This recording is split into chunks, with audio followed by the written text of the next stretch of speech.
like being on the screen. All right, we've got about 15 seconds and we will be live. All right. Okay, time for a nose blow. And I think we're there.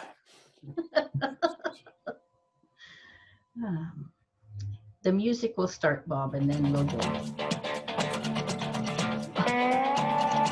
Have you ever wondered what hypnosis might be and what it can do for you?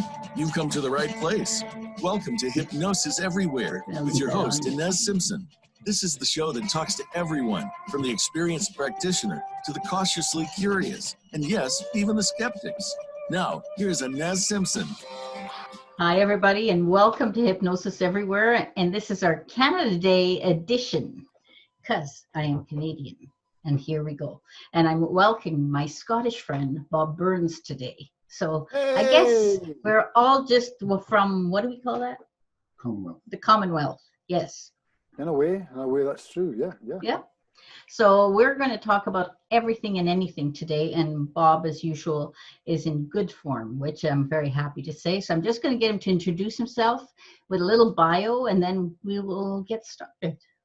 Okie dokie. Hi, everybody. Some of you will never heard of me before, so very, very quickly. I am a clinical hypnotist, former musician, magician, stage hypnotist, street hypnotist, stand-up comedian, all that kind of good stuff where you don't really have to work to earn a living. So I've been doing this clinical hypnosis stuff for about 40 years now. And right now I mainly do workshops. Well, I used to do workshops all around the world, like Inez, but the world has changed. So we're doing more online stuff. We'll maybe get into a little bit later on, Inez. Yeah, we'll talk about that. But in a scattered nutshell, that's who I am. I'm based in Montrose in Scotland, the home of James Esdale, who gave us a fair bit of this thing that we call hypnosis. He was famous for cutting off men's testicles, purely in a medical format, you understand. But there you go. Actually, it's very true, but it was in Calcutta in prison. So I watch out where you go. Yeah. I'm feeling funny. No.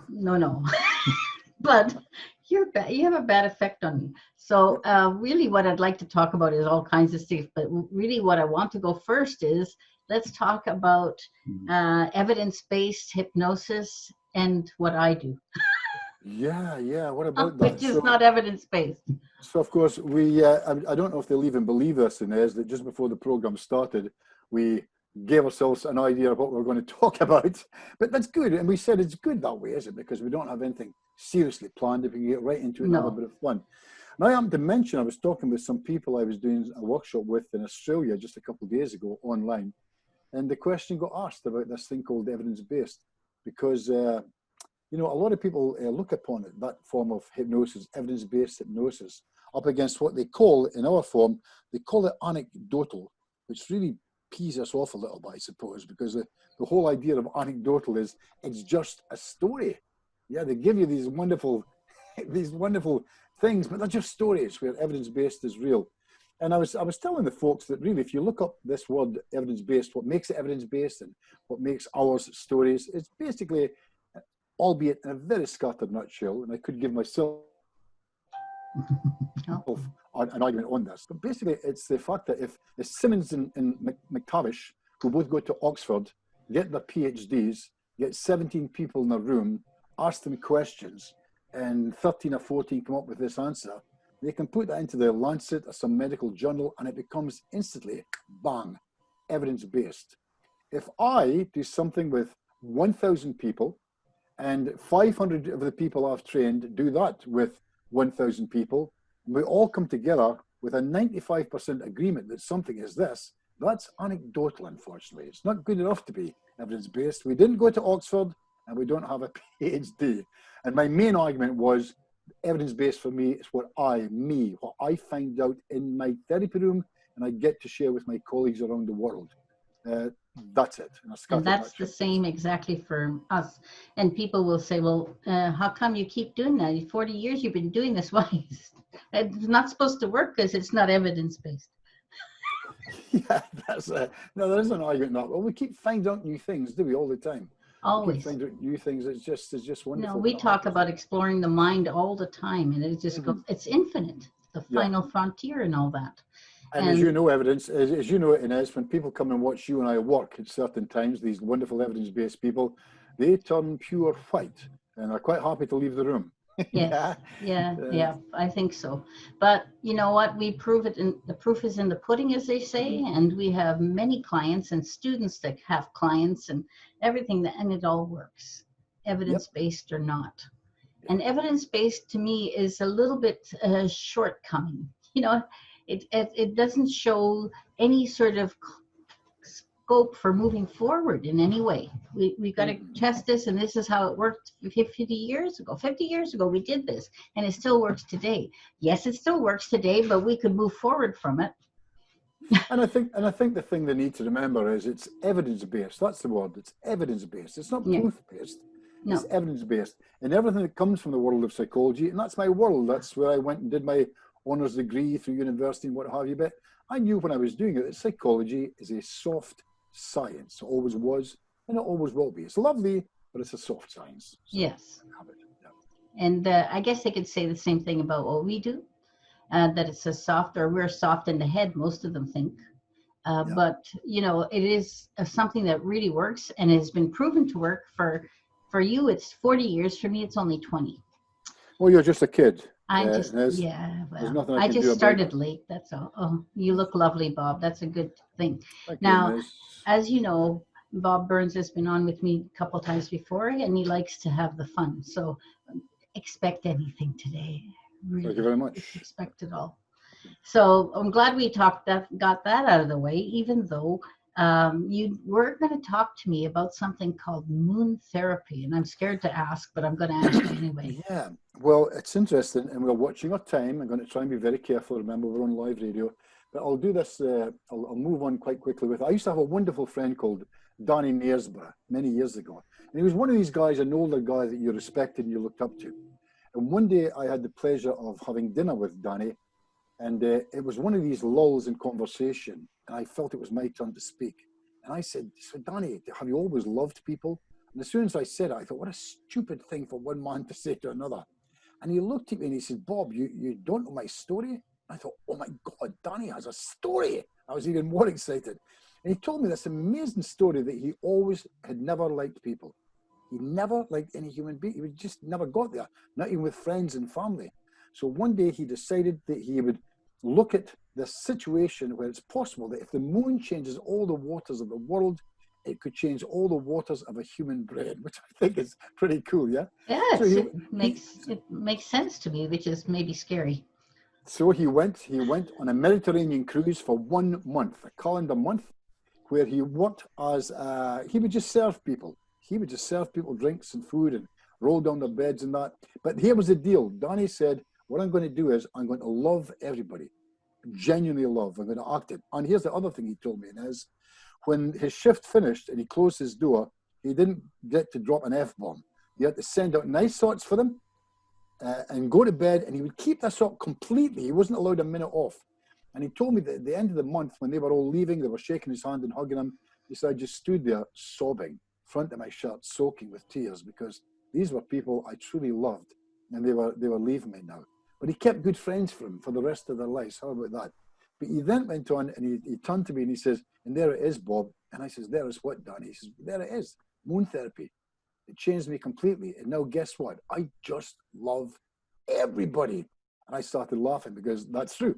Danny Knaresborough was the loveliest man I ever met, but he physically went and did something that he believed in, and it happened for him. So yeah, moon therapy.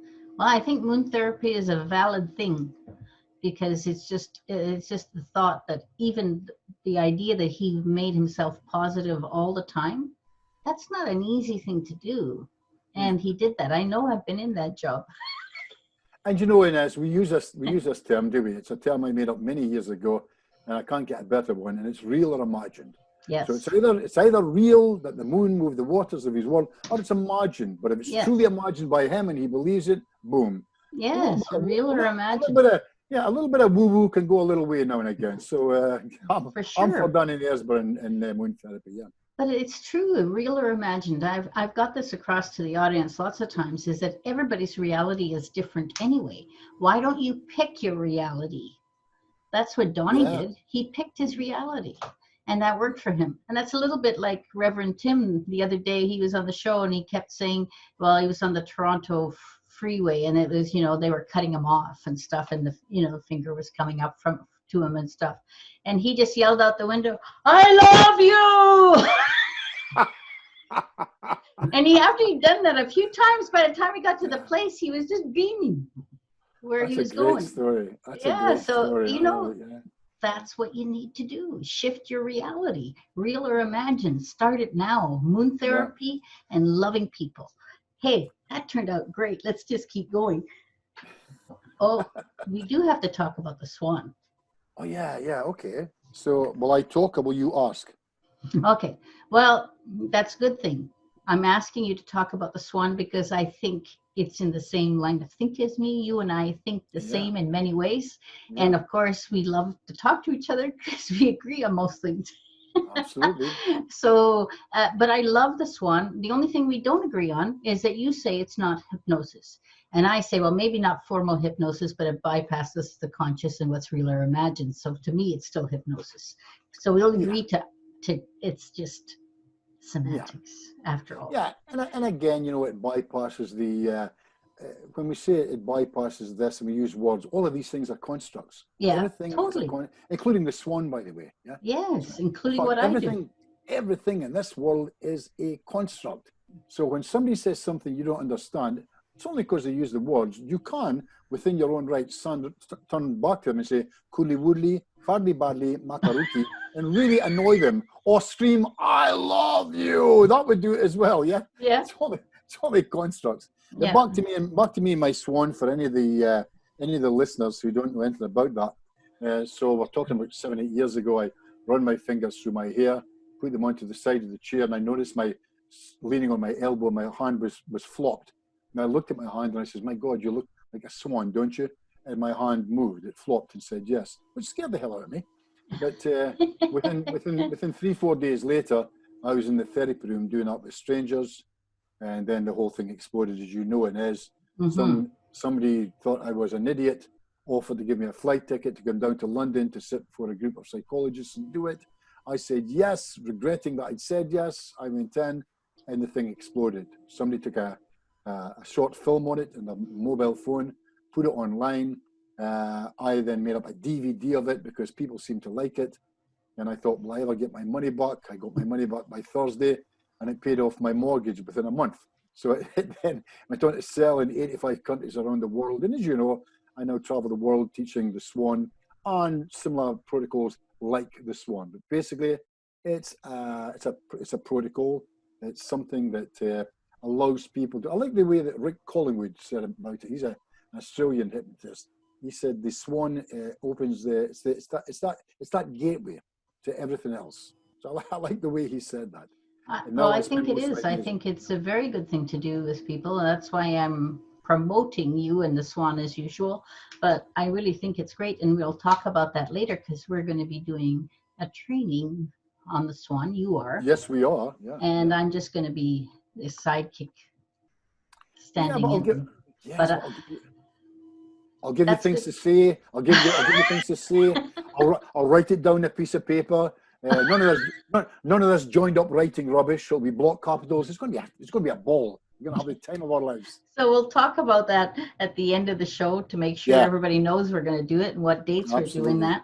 And it's going to be great. And it's going to be great because time zones, it'll be, of course, in my time zone and your time zone. So that's a lot of the world, actually. Yeah. So that'll be fun, and it'll be live online, and we'll talk about it again later to remind people how good it is. But what I like about the Swan is that it is spontaneous and different for everybody, and it comes from them, and it makes them believe that they have other parts of them. It makes them understand that they're not just this part that's talking at the moment. There's other parts in there, and they are love to come forward and say, yeah, I'm present, I'm here. Yeah. And it's nice when a part comes forward and says something as simple as, oh my God, you see me. Yeah. Oh, you see me. The client came along, but I'm not talking to the client. I'm talking to this part within them. And the part saying, oh my goodness, you see me. How wonderful. Yeah. I'll tell you a lovely story you'll really appreciate it is. just the other week, this wonderful part came forward, talked to me in the right voice, speaking just like we're speaking now.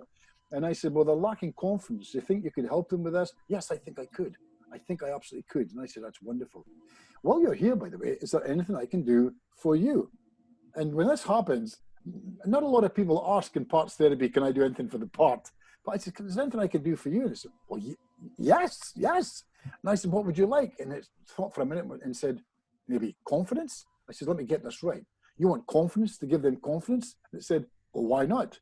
And we both started laughing, me and the part. How wonderfully ridiculous, yeah? Yeah. But we got a result. Yeah, of course, that's great. And people who quite not understand that can go look on YouTube and watch you do the Swan. And it's amazing. So, we've got another 3 minutes. So between evidence-based and Swan, do you think the Swan is evidence-based? Well, it is for me. I think my work is evidence-based because I keep putting it up to the test every so often. I've got a lovely guy called Joe Binnis, who I talked to last week, who when he did the Swan, this part came through and gave us a name, and gave us the address on a street in Belfast, and said he was a cousin of his granddad. Well, you've got to be sitting there thinking, well, this is nonsense, who died in 1904. But off he went and checked it, and he contacted me 2 days later and says, a man of that name lived in that street. I don't know that you knew my grandfather, what are you? But it's an interesting one, and that's at least evidence-based. Yeah? I think so. True, but it's least evidence-based. But of course, the people that talk about evidence-based don't mean what we think is evidence. No, I know. They want to talk about it and they want to make sure that they have seen it somewhere, supposedly. People have seen that, by the way, you working with people and other parts coming forward. And sometimes there's even angry parts. There's other parts. They're not all like lightness and thing. So different therapeutic parts come forward. It's a great form of supposedly parts therapy, but I think it's much more than that. Yeah. And we mustn't go too strongly into the angry parts because it's not a good place to go to. But the answer is yes. I agree. Why would there not be? If there's love, why wouldn't there be hate? And so on and so forth. Yeah. Yeah, of course. But what happens is, for you can actually help them get that angry part to let go of some of that anger. Absolutely, and instead of getting rid, and not just get rid of the angry part, Inez, but we help the angry part. Yes, that's what I mean. Totally, that's what you do, and I think this is the whole idea. Even in regular parts therapy, that is supposedly the idea, is that you have a mediator part, and that talks between both parts, so they both get what they want in the end. And but I think the Swan goes much further than that.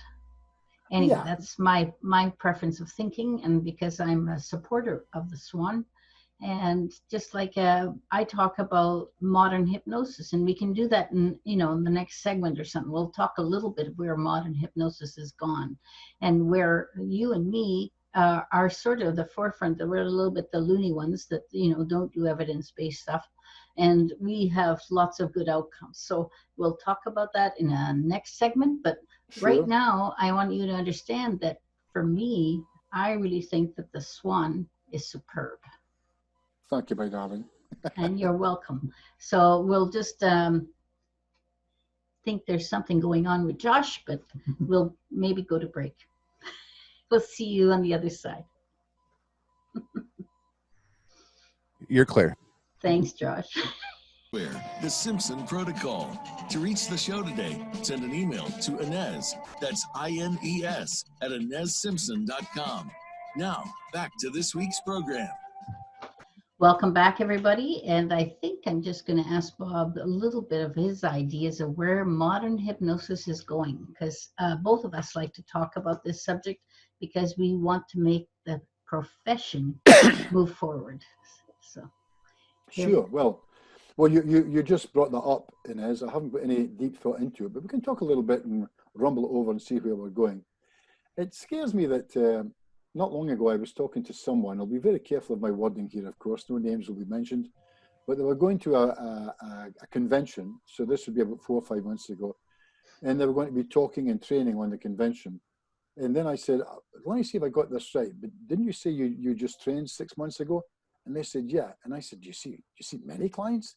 And they said, no, I don't actually see clients. I'm not interested in seeing clients. I just want to train people. And I try to hold myself together without grimacing. That's a kickoff for modern hypnosis right now. Lots of challenges, lots of conventions with lots of people. And I'll just say it, I'm really not very good. It's kind of quite scary. So for me, for someone to teach this stuff, as you know, I always teach it in the therapy room. But see some of the words coming from really well-known people within our industry right now. There are lots of, and by the way, I'm not saying they're wrong. I'm just saying it's interesting now. Lots of people, for example, do not believe in any depth. They don't think there's any depth. There's no point in saying go deeper, deeper, deeper, because there is no depth. Here's another argument. Many others, them and friends of theirs, do not believe there's any such thing as trance. Trance in itself is not true. You don't go into an actual trance. Even if you and I, Inez, have seen a couple thousand people, their mouths wide open, saliva splattering against their shirt and their eyes rolling, they would say, that's not really a trance. There's no such thing as trance. So it's kind of, I don't quite understand that. And let's be honest, there's some trance people... is natural. Why would it not be? That's right. But they're saying there's no trance, there's no difference of a natural trance to take them into hypnosis. Oh, that's the way they talk. Okay. In fact, many of them will say, are you ready for this? Modern hypnosis, there's no such thing as hypnosis. There's a little bit about that that I kind of agree with. It's not that I agree with them. I think there is such a thing as hypnosis, of course, but I understand that sometimes I'll get a client who is not the best client in the world, and I've heard about it before they come and visit me. And my opening line before we even begin is, by the way, don't worry too much about hypnosis. The hypnosis I use is a bit like gravity. Gravity says that whether you believe me or not, whether you think this is a good idea or not, whether you think I can do this or not, you step outside this window, you will go splat. Is that okay? And they look at me quite shocked. And then I say, but we don't need hypnosis. We could do this at the bar with a gin and tonic, or even horse riding. And they kind of relax then. But what they don't realize is I am using hypnotic language. Yeah, I'm entrancing with a form of hypnotic language. And that's okay, because in my therapy room, as you know, sneaky is best. I think it's wonderful. I think Erickson did that too. It was a very sneaky man. All from Erickson. Well, as you know, that's my family motto. I have that above the fireplace. Snicarios estas bestas, which in Latin means sneaky is best. Isn't that wonderful? A typical Scottish thinking. It's great. There you go. But so, seriously, that's. I think modern hypnosis is. There's quite a few people moving forward, and I know that the constructs. We're always talking about constructs. So I think maybe first tell people what a construct is, because it's an agreed upon construct a lot of the time. Or it could be someone's who just hasn't agreed upon anything. They've just said that something's. Hey, listen, if you want to know somebody who makes, I'm going to be very careful. I know this is going out to a lot of places over the other side of the pond, but President Trump is the master of constructs, right? He will open his mouth and there is a construct right there and then. And I'm not going to behave myself here. Yeah, I'm going to be very, very careful. I'm not saying that's good. I'm not saying that's bad. But by the way, I'm seriously probably one of the best salesmen in the world. Let's not take that away from him. Master of constructs. So when I open my mouth and I say something in my therapy room, I have constructed something. How about that? You know, if I nod my head while I'm saying it, they'll believe it more. If I make an open-handed gesture and put my head to the side, they'll believe me more again. By the time they leave in 45 minutes, it becomes their construct. How cool is that? So, it's cool, but it's what hypnosis is happening every day. And if in the therapy room, you kind of like it. But when it's going across people who don't even come for therapy and they get it, it's a little more, you have to be careful on the outside. We've done a whole show on that, you know, the advertising, the knowing how people are talking to you and how to talk to yourself to get what you want. Well, yes, but we did this back in the 70s when I was selling cars, and the guy would give me a reason not to buy it. And he would say something like, do you have it in blue? And I'd say, well, if I can get it in blue, do you want it in blue? And that would really puzzle the hell out of him, because he would have nowhere else to go. And of course, what we had back then, same as we have now, a good therapist, we have rebuttals. The idea is that I should have an answer for anything my client says till I get them to buy what I'm selling them. And of course, that is freedom. That is change. Yeah. So I use these skills surreptitiously, I guess. You could almost say that I lie to my clients by the use of misrepresentation and omittance. But it's nice, Inez. It's like lying to a child until they're ready for a more sophisticated truth. Yeah. Yeah. So that's the kind of language you use, and they think, well, yeah, that sounds okay. In session 2 or 3, I won't be using that language. Yeah. No. So that's the way it works. Yeah, and I think that's great because you have everyone, and let's face it, Bob, you use your charisma. Let's face that. Oh, I've got bugs of charisma. Bugs. And it's true because you always joke with them. You always people love coming to see you because they have a fun time, and fun time leads them into having change, and it's awesome. Yeah, well, no Not one quite says as funny as you, so I can't really pull that off as well. You're not as funny as me, but you're a better kisser than I am. And don't think I and the rest of the guys haven't noticed that. It's wonderful. Bless you. Yeah, you're lovely. Martin says, you know how you say you ask people, did you bring your manual today? Yeah, you bring a manual. Yeah. It's one of the questions I ask everyone as soon as I see them. Hi, how's it going? Did you I've actually bring a manual? stolen that from you. Well, quite right. So a good artist steals. I'll say superconscious mind. Can you check this person's manual as if they had a manual? Just check how they work, and then it'll say yes. And the client loves it. I think they just needed to know that it's just okay. All that stuff's okay. Yes, it is. It is okay. And because we tell them, truthfully, I don't know how you work, but I do know one thing: you don't have a conscious problem. If you had a conscious problem, you'd fix it yourself, wouldn't you? Yeah. You wouldn't put up with this. Exactly. So that tells me you've got a subconscious problem, and that tells me it's all inside you, but it's totally outside your control. By the way, you don't have a manual, do you? Because I've already confirmed.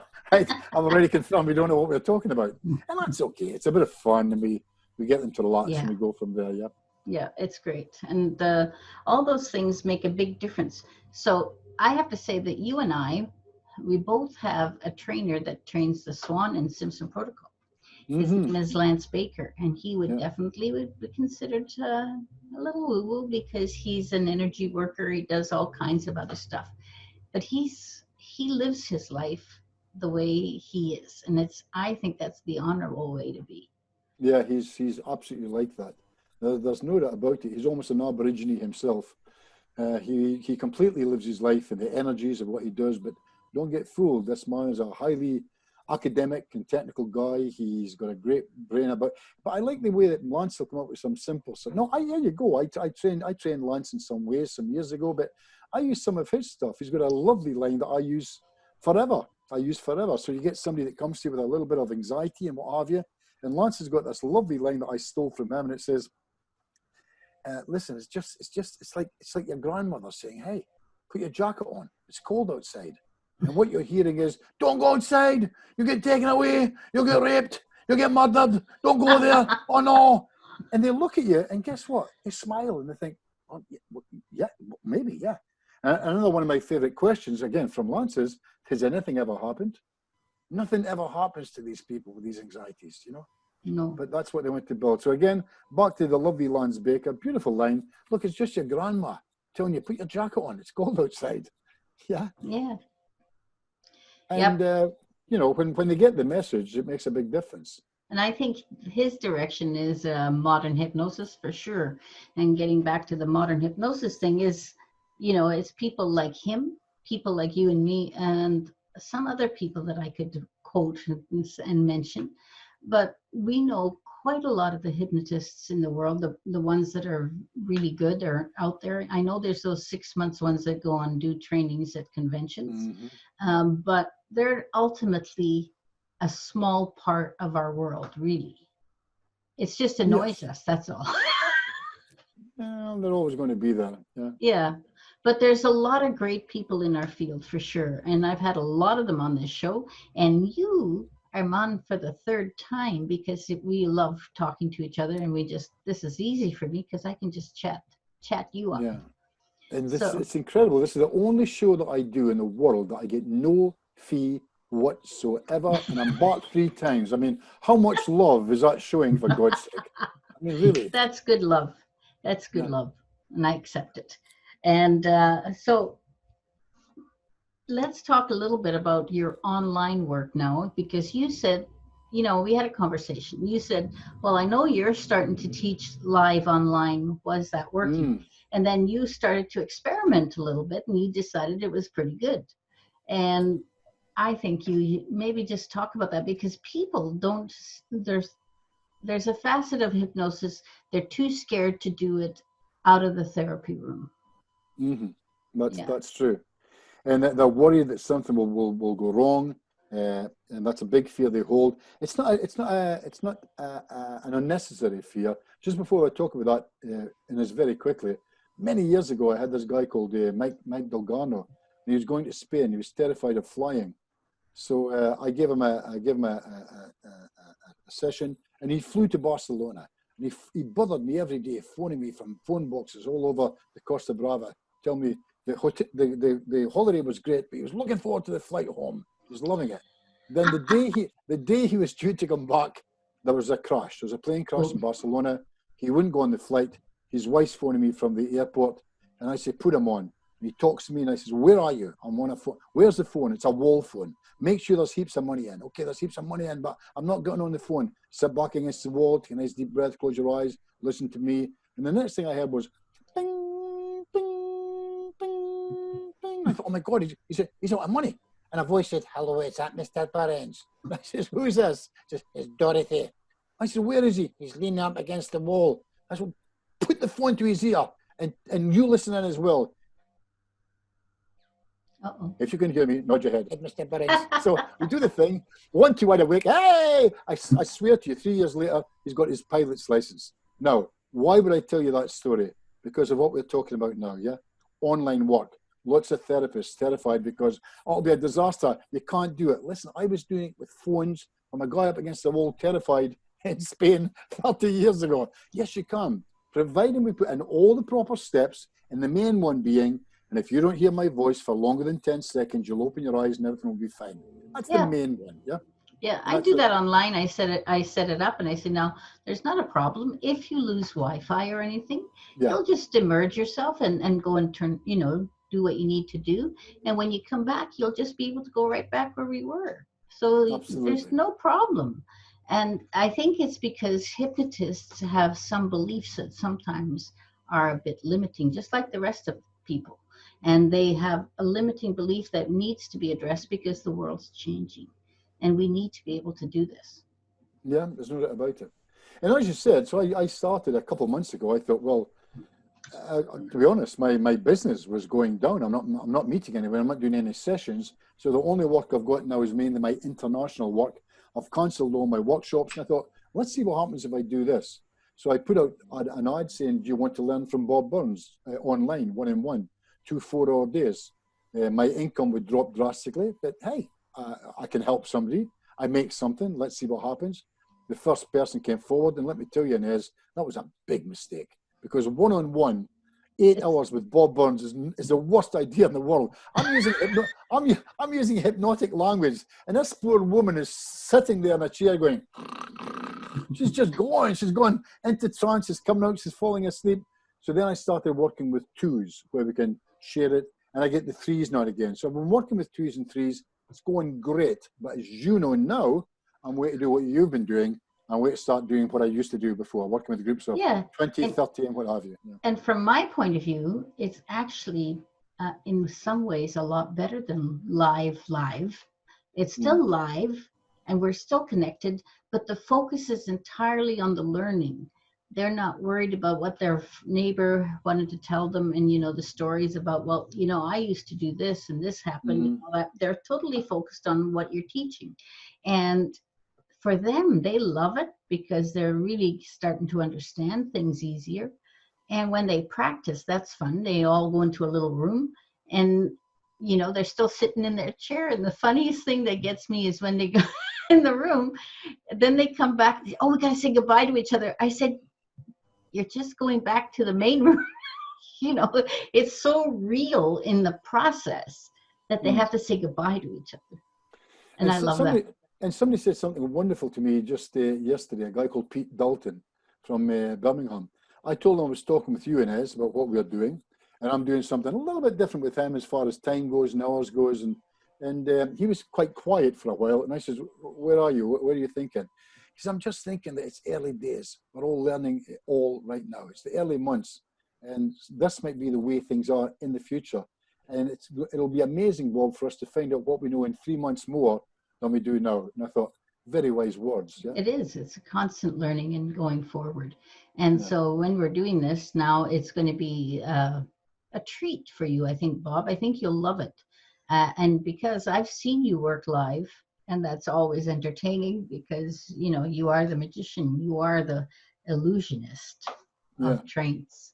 But this will be different, Inez, because this time online, it's cost me £320, it's second hand, but I'm going to do both days online in a gorilla suit. And I'm really looking forward to it. It's going to be fantastic. Well, if you come on in a gorilla suit when we're doing our training, I'll laugh and I'll think it's great. And it's, what do we call that? Bypass of the conscious mind stuff is being enacted right in front of our eyes. And, you know, the thing about when we're training with you is the fun that's been had. And when you have that much fun, you learn stuff very easily. Anyway, we're on 30 seconds again, and we'll keep coming and talking on the way back. So I'll see everybody on the other side. To reach the show today, send an email to Inez, that's INES, at InezSimpson.com. Now, back to this week's program. Well, welcome back to Hypnosis Everywhere, and my great friend Bob Burns, and I'm going to ask him to tell us some stories, because his stories are always great, and his stories also teach, so it's a good thing. So, Inez, I was just saying, I was talking with some friends the other day, and they said, so what do you do is there something you do every single day of your life? And I thought that's a stupid question. But what they meant was, is there anything you do to lift yourself? And so many years I was lucky enough, I trained with, and lots of people hopefully will be listening into this. So we are Sylvians. I trained with Jose Silva. And I, in the early 80s, I almost became a Silva trainer. It never quite worked out that way. But this is a really interesting one, which I thought was absolute nonsense. But little did I know it was going to change my life. So I was in a restaurant, a little coffee, having breakfast, and I think it was in Bradford, and I met this guy. I was talking to him. I hadn't seen John for some time now, and he said, "Bob, I was with Jose Silva not long ago, and I learned this new thing, and I know you don't know it, and I think you'll love it." And I said, "What is it?" And he says, "It's this." And I thought, well, here we go. This is going to be fantastic. And he says, "You simply say, something wonderful is going to happen to me tomorrow. And you say it 3 times, Bob. And the next morning, as soon as you get up, you say with feeling, something wonderful is going to happen to me today." And I have never been, Inez, more disappointed in my life. I thought he was going to tell me something remarkable, yeah? And it was a bit like, you know, that every day and every way I'm getting better and better. I still think that's the best affirmation ever. Well, it's the most popular in the world, that one. It always has been. But anyway, I left him, but I'm a bit funny about things like this. I'm a bit funny about if I promise a friend something, I cannot not keep the promise. It's a crazy thing. But anyway, that night I've had a few drinks. I'm back in my hotel room on my own. I do the bit. I look into the mirror. I'm probably naked apart from my socks, and I'm shouting at myself, "Something wonderful is going to happen to me tomorrow." I go to bed. I wake up in the morning and brush my teeth. Oh, I nearly forgot the thing. So I do the thing. Something wonderful is going to happen to me today. And Inez, I'll tell you the truth. It could have gone better, yeah? I met him on the Thursday, and we're having breakfast at this place again. He says, "Hey, haven't seen you for a couple of days. Did you do the thing?" I said, "Yes, I did do the thing." And he said, "How was it?" And again, I don't want to lie to my friends. So I said, "I'm just going to tell you the truth. I'll just say it quickly. I had a really horrendous, I had a crap day. It just nothing went right." And he stared at me for ages, and he said, How did you do it, Bob?" I said, "Sorry, what do you mean? How did you say it?" I said, don't you know, something wonderful is going to happen to me too, you know. He says, "No, show me." I thought, "Oh my God." So I said, "Well, you know, something wonderful is going to happen to me tomorrow. He says, no. And he stood up, and to 150 people in this room having their ham and eggs, he screamed, "Something wonderful is going to happen to me today. Something wonderful is going to happen to me today. Something wonderful is going to happen to me today." And Inez, I swear to you, everybody started to applaud. And the guy looks at me and says, "You see, Bob, they know. Why not Bob Burns? What's happened to you?" And I felt kind of stupid. Anyway, I do my day. I'm back at night. I'm going home the next day after I go into this office. And I'm laughing at myself. I'm thinking, I'm going to do this, am I? So I do the thing. I do the full thing in front of the mirror. I go to bed. I wake up in the morning with a silly smile on my face. I know I'm going to do it. And I'm there. Sure, I'm there wonderful. There's toothpaste flying everywhere. I go downstairs. I've got my cases. And the woman in the hotel said to me, "Mr. Burns, you've been here all week and you're hailing taxis. There's a bus stop at the door. And for just 10 pence, they'll take you 3 stops to your stop. Any bus at all. They run every 5 minutes." I'm standing at the bus stop. There's 2 women and a little boy hanging on his mother's arm, yeah? And he points to the window and he wants a candy apple. And his mother's saying no. And he goes on and she gives him the 50 pence, waves to the woman in the shop window, "Will you take care of him?" Thumbs up. Turns around to talk to a friend again. And the little boy walks to the shop and then stops. And he looks, and underneath the window is a tramp, a beggar. He's got the tartan blanket and he's sitting there. He's an older guy. And the little boy looks at him and takes a step forward and smiles and holds out the 50 pence piece. And the beggar says, "No, no, no, no, no, no, no, no." He knows it's just a boy. He saw what I saw. It's a boy's candy apple. He doesn't want his money. He genuinely does not. But the boy has got power. And he decides. And he drops it. And in my mind, I'm sure this is wrong, obviously, but it was like slow motion. That's the way I remember it. And it went tinkle into this kind of tin cup. And the old man, the beggar, began to cry. I mean, really cry. And the little boy looked kind of shocked. He stepped back, grabbed his mum's hand. His mother said something I never heard. He lied. He wiped his mouth and nodded his head. I thought, God, he's going to have a great life in front of him. He looked back at the old guy again, and the old guy looked at him, and the old man was still crying, but smiling. And he gave the young boy the thumbs up. The boy gave him the thumbs up.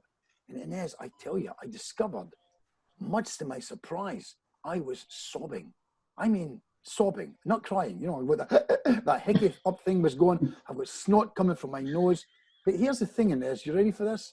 I had one of the greatest days of my life. Wherever I looked, I saw random acts of kindness. Everywhere, absolutely everywhere. It was like that part inside me says, you want to do this? You want to really do this? You want something wonderful? We'll show you things that you don't normally see, Bob Burns. Yeah, and it did.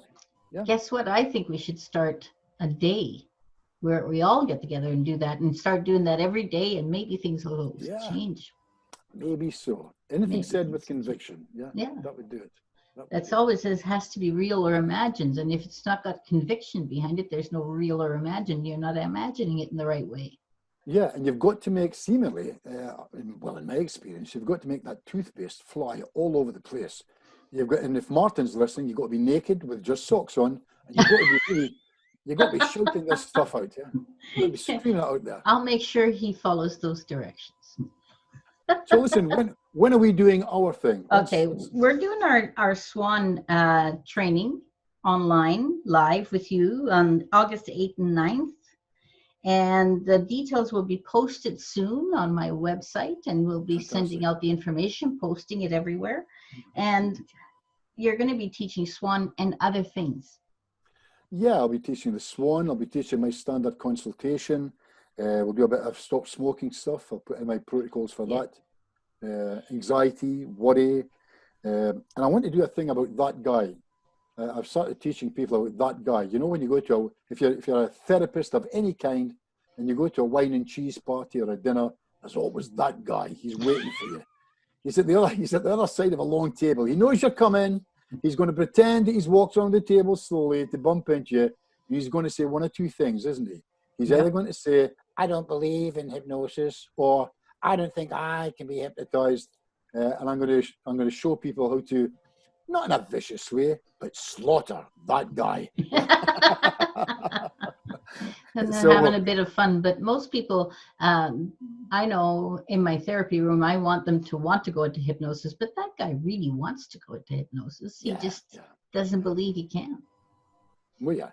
But we've got skills we can use. We've got ninja skills we can use. For that. So we'll be talking about that. And for those who are interested, because I get a lot of people talking to me and saying, "I'd love to talk to groups," I'm going to do a whole portfolio on that 2 days of how to talk to groups, how to find groups, how to open, how to test, how to do the demonstration, and of course, the very finish, how to properly hand out a business card so that people remember you forever.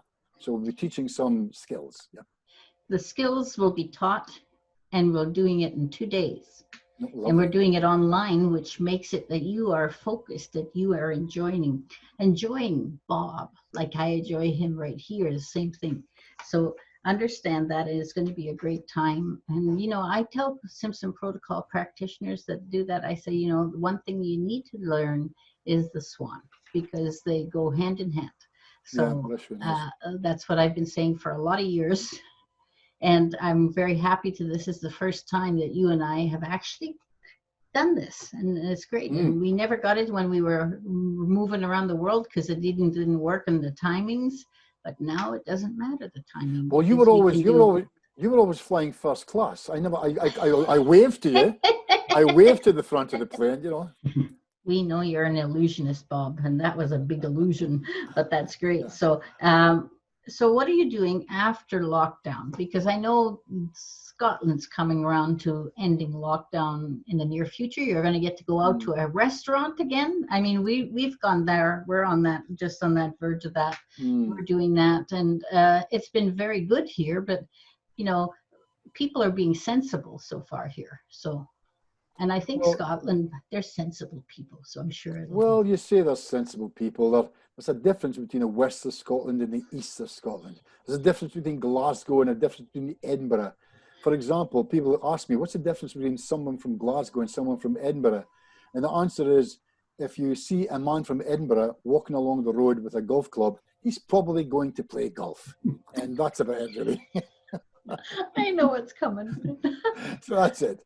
So no, in the 17th of this month, Lee and I are going for a soft top. We've got this, you know, we've got this little Beetle, Ford VW Beetle. We're going for a soft top drive with some friends, and we're going to Loch Lomond, and then we're going to go up to a couple of the other Great Glens, and we're planning out. That's when the hotel's open here.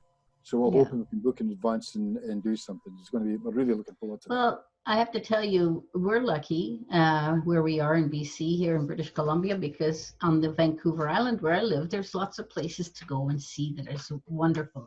And Scotland is just incredibly beautiful.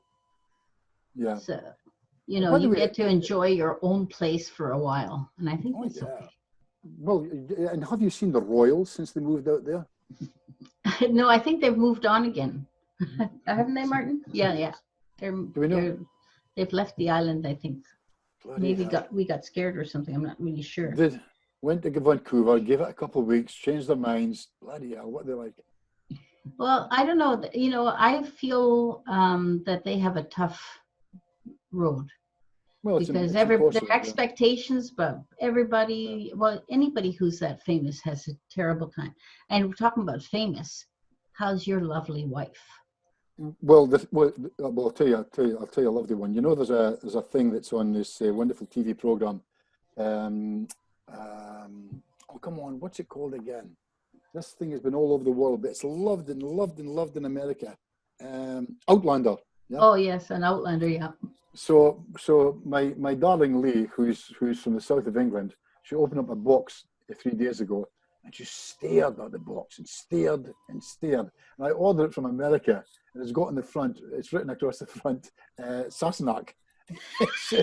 she said, "You bought this?" Because she's very hungry, as you know. "You bought this from me?" I said, "Yes, I did." But I think she likes it. It's green with little ferns and what have you. Yeah. So my Sassenach wife is doing really well. Yeah. She's awesome. And she puts up with you, which is very awesome. She does. But I feed her up. I tunk her up with alcohol. She's fine. She's okay. Oh, Bob, your English wife is very well known, and she's very lovely. And I really thank you for that. And we're just got a couple minutes left. So is there anything else we want to talk about besides the online training? Is there other stuff you're doing, or is that it for now? Well, you know, it's a funny thing, because I'm in my 70th year now, Inez, and I did something quite strange 2 days ago. I took a last photograph of my place, because I have a small room, 8 by 8, and I've been there for many years. Yeah. I took a photograph of the famous chair. Yeah. I took a famous of the chair. and I gave it a little kiss as I closed the door for the last time. So I'm not going to be doing therapy anymore down there. It's been a good run, and that's the way it's been. But already I've got people from all over the world. I've got a guy from Athens right now saying, how much do you want for the chair? And I said, look, you can have the chair. And he contacted me today to say, the best quote I've got is 2,800 euros to get it here. But I'm willing to go with that, but give me another couple of days to see if I can get anything cheaper. And I'm thinking, this laddie is an absolute Egypt, you know, paying that money for this old leather chair of mine, which is worth about 20 quid, you know. But yeah, so we'll see. I don't know what the future holds for me. Doing certainly a bit online, maybe a couple of home visits, and specialising a lot for pain therapy. But we'll see what happens. Maybe one of these days we will physically get together and be able to train together, because we've been trying to do that for a long time, and trying is not working. We should make that happen. And listen, we should make that happen. Let's forget about making a buck, but if we can just make it work. Your friend Beryl and I are doing something in Spain next year, hopefully. And if you'd like to latch onto that as well, why not? We can just party in the Costa Blanca. Well, we're hoping that definitely everything starts to settle in by next spring for sure. And because right now traveling's not easy, and it's still, even if you're allowed, you got quarantines to concern about and all that. I know. And on that note, guess what? We have to say goodbye today. Thanks for being here, Bob. As usual, you're always what is he, Martin? A treasure. A treasure. Okay, that sounds good. He's Bloody a treasure.